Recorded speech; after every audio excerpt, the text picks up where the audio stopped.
لأن الشرك نوعان: شرك أكبر وشرك أصغر.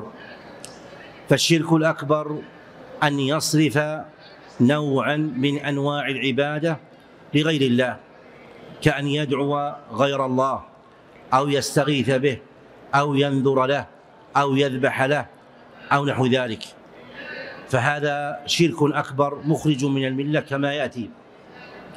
والثاني شرك أصغر، والشرك الأصغر قيل إنه كل ما